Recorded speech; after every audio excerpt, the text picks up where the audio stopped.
Hi friends, அனைவருக்கும் வணக்கம். Welcome to வசந்தம் எல்லாம். இன்றைக்கி நீங்கள் பார்க்க போகிறது எங்கள் ஊரில் நடந்த கிருஷ்ண ஜெயந்தி விழா. அது மட்டும் இல்லாமல் வீட்டில் வந்து நான் செஞ்ச கிருஷ்ண ஜெயந்தி பூஜை தான் பார்க்க போகிறீங்க. காலையில் நான் போலங்க, அவர் மட்டும் காலையில் வந்து பூஜையில் போய் எப்பவுமே கலந்துப்பாங்க. இது வந்து பார்த்திங்கன்னா யாதவர்கள்லாம் சேர்ந்து அன்றைய தினம் வந்து பார்த்திங்கன்னா பூஜை செய்வாங்க. பெருமாள் கோவிலில் கிருஷ்ணர் வேடம் அணிந்து திருமணமாகாத பிள்ளைங்க வந்து 5 நாள் விரதம் இருந்து கிருஷ்ணர் வேடம் அணிவாங்க. அணிஞ்சு பார்த்திங்கன்னா ஒவ்வொரு வீடாக வந்து வெண்ணெய் எடுக்க வருவாங்க. ரொம்ப விசேஷமாக இருக்கும். எனக்கு ரொம்ப பிடிச்ச விசேஷத்தில் இந்த கிருஷ்ண ஜெயந்தியே ஒன்று. காலைல அவர் தான் போனார்.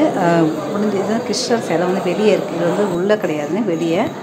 இது உள்ளே வந்து பெருமாள் இருப்பார். ஸோ அங்கே நிற்க வச்சு எல்லாேருக்கும் தீப ஆராதனை காட்டிட்டு அதுக்கப்புறம் தான் கிளம்புவாங்க. இந்த ஹஸ்பண்ட் வந்து கொஞ்சம் தான் எடுத்துகிட்டு வந்தார் காலையில். நான் வந்து பார்த்திங்கன்னா காலைல போக முடியல. வீட்டில் வந்து காலைல வேலை கரெக்டாக இருந்தது. ஏன்னா வந்து சுவாமி வந்து அந்த வேஷம் போட்டு வீட்டுக்கு வந்து எந்த நேரத்தில் வேணால் வருவாங்க. காலைல 10 மணிலேருந்து எப்போ வேணால் வருவாங்க. ஸோ அதனால் கடகடன்னு மஞ்சள் குங்குமம்லாம் வச்சுட்டு நேற்றே வந்து பார்த்திங்கன்னா முன்னாலே நான் மாயிலெல்லாம் கட்டி வச்சுருந்தேன். பூஜை பாத்திரம்லாம் கழுவி வச்சுருந்தேன். ஸோ கடகடன்னு மஞ்சள் குங்குமம்லாம் வச்சுட்டு சமையல் வேலையை வந்து பார்த்துட்டேன். சிம்பிளாக வந்து இன்றைக்கி வந்து பார்த்திங்கன்னா சக்கரை பொங்கல், சுண்டல், பாயாசம், அது இல்லாமல் பழங்கள், பச்சனங்கள், அவல் பொரி, அதுக்கப்புறம் கண்டிப்பாக வந்து பார்த்திங்கன்னா அவலும் நாட்டு சர்க்கரையும் வைக்கணும் கிருஷ்ணருக்கு. ஸோ அதுவும் வந்து நான் ரெடி பண்ணிட்டேன். எங்கள் வீட்டில் இருக்க இது வந்து மாவால் செய்யப்பட்ட சிலை தான் இது. ஸோ அதனால் வந்து நிறைய அபிஷேகம் செய்யாமல் ஒரு 3 அபிஷேகம் மட்டும் செய்யலாம்னு சொல்லிட்டு ஃபஸ்ட்டு பால், அப்புறம் வந்து தயிர், அப்புறம் சொர்ணாபிஷேகம் கண்டிப்பாக செய்யணும். அதனால் வந்து பார்த்திங்கன்னா சொர்ணாபிஷேகமும் செஞ்சுட்டேன். ரொம்ப வந்து மனசுக்கு சந்தோஷமான ஒரு நிறைவான விசேஷம்னு ஒரு சில விசேஷம் இருக்குது. அதில் வந்து இந்த கிருஷ்ண ஜெயந்தியும் ரொம்ப ஒன்றுங்க.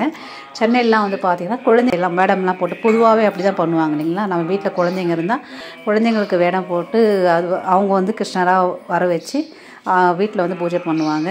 ஆனால் வந்து பார்த்திங்கன்னா திண்டிவனத்தை பொறுத்த வரைக்கும் கிருஷ்ண ரூபமாகவே அவங்க 5 நாள் விரதம் இருந்து வீட்டுக்கு வந்து பூஜை செய்கிறது ரொம்ப சிறப்பு. ரொம்ப நல்லாயிருக்கும் பார்க்குறதுக்கு.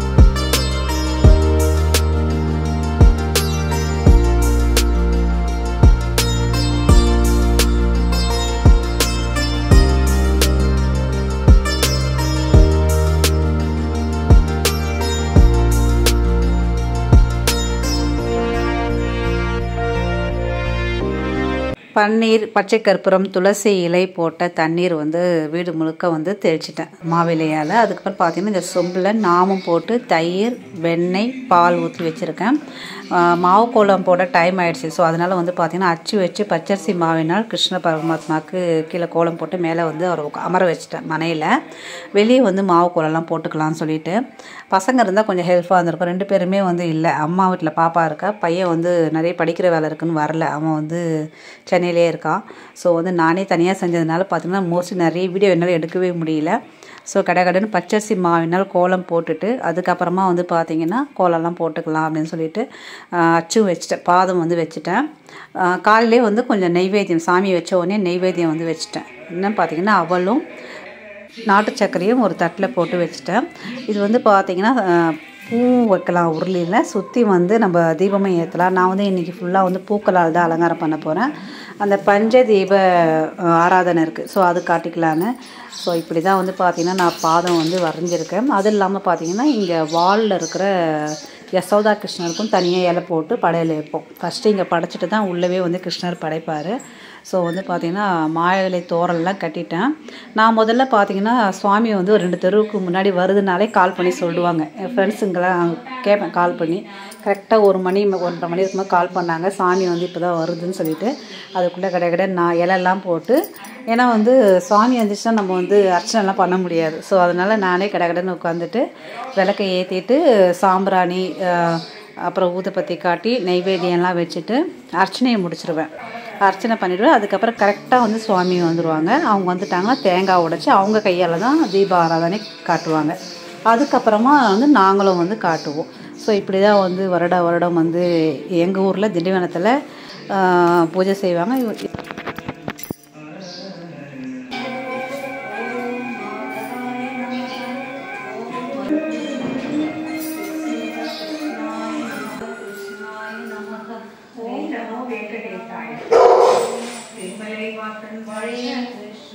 தேவாதி தேவன்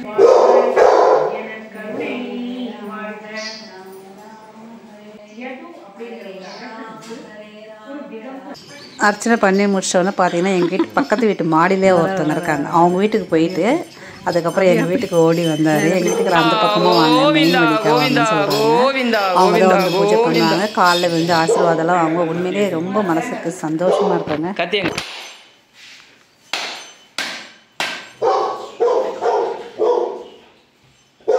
சமையல் வாணா வாணா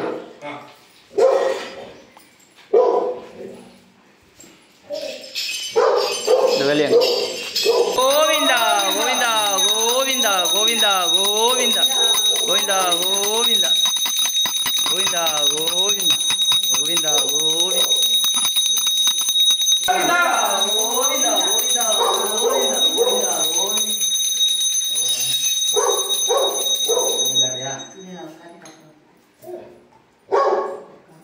கண்ணன் பழமும் பச்சனமும் எடுத்துக்கிட்டாரு. வெண்ணெய் ஊற்றிட்டு அதுக்கப்புறம் பார்த்தீங்கன்னா அவங்க எடுத்துகிட்டு வர வெண்ணெயும் அதில் ஊற்றுவாங்க. எல்லா கிருஷ்ணனோட வாயிலையும் அவரே வந்து பார்த்திங்கன்னா வெண்ணெய் வச்சு விடுவாங்க. ஸோ இப்படி தான் நாங்கள் வந்து வருஷம் பூஜை செய்வோங்க.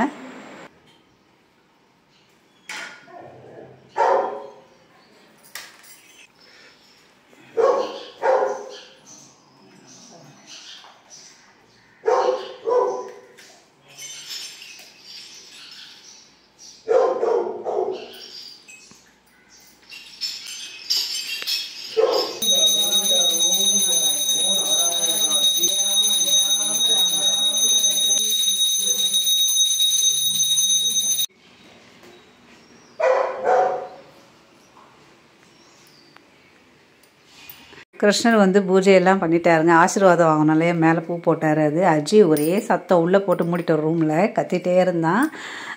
இப்போ வந்து பார்த்திங்கன்னா ஈவினிங் வந்து கோயிலுக்கும் போவோம். உரியடி திருவிழா நடக்கும். அப்புறம் சாமி ஊர்வலம் வரும். நல்லாயிருக்கும். இந்த பிரசாதம் தான் கொடுப்பாங்க. லட்டு திருப்பதி லட்டு மாதிரி இருக்குது. அதுக்கப்புறம் வந்து பார்த்திங்கன்னா திருஷ்ணம் நாம கட்டி கொடுப்பாங்க. இதான் பிரசாதம் எடுத்துகிட்டு வருவாங்க. பார்த்திங்கன்னா ஈவினிங் கோயிலுக்கும் போயிருந்தோம். கிருஷ்ணர் திருவீதி உலா போகிறதுக்கு புறப்பாடு ரெடி ஆகிட்டுருக்காங்க. நல்லா அந்த மேளம் தாளத்தோடு பார்க்கவே நல்லா இருந்துச்சுங்க. நிறைய குழந்தைங்க வந்து ராதை கிருஷ்ணர் மாதிரி வேஷம்லாம் போட்டு நல்லா இருந்துச்சு. உரி அடிக்கிறது எல்லாமே நான் அந்த வீடியோவில் ஆட் பண்ணியிருக்கேன். கண்டிப்பாக பாருங்கள்.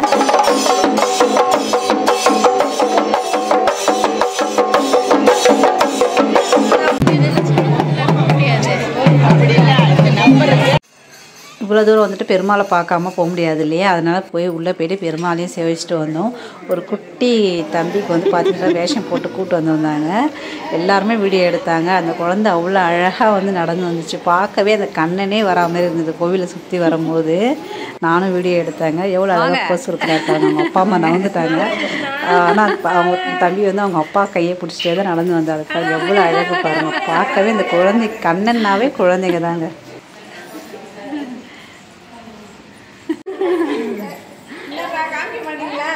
டென்ஷன் ஆகிட்டான். எல்லாரும் போன படிக்கிறாங்க பார்க்குறாங்க.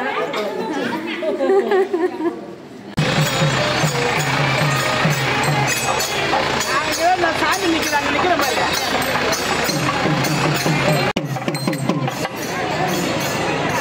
முதல் உரிங்க. இந்த உரி அடித்தோன்னு தான் பார்த்தீங்கன்னா சுவாமி புறப்பாடு நடக்கும். நிறைய பேர் இந்த குழந்தைங்கள்லாம் கிருஷ்ணர் வேடம் அணிந்து ராதை மாரி கோலாட்டெல்லாம் வந்து விளையாடிட்டு இருந்தாங்க.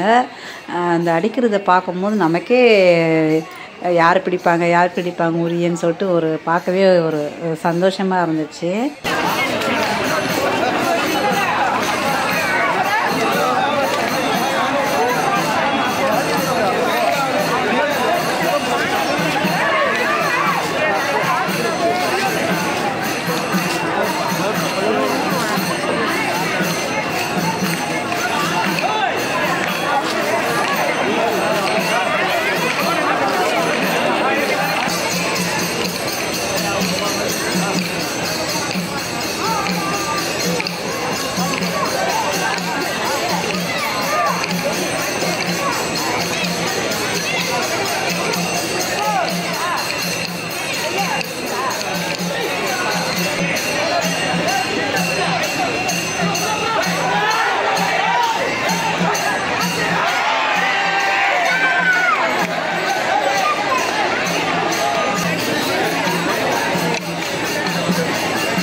சுவாமி கிளம்ப போகுதுங்க.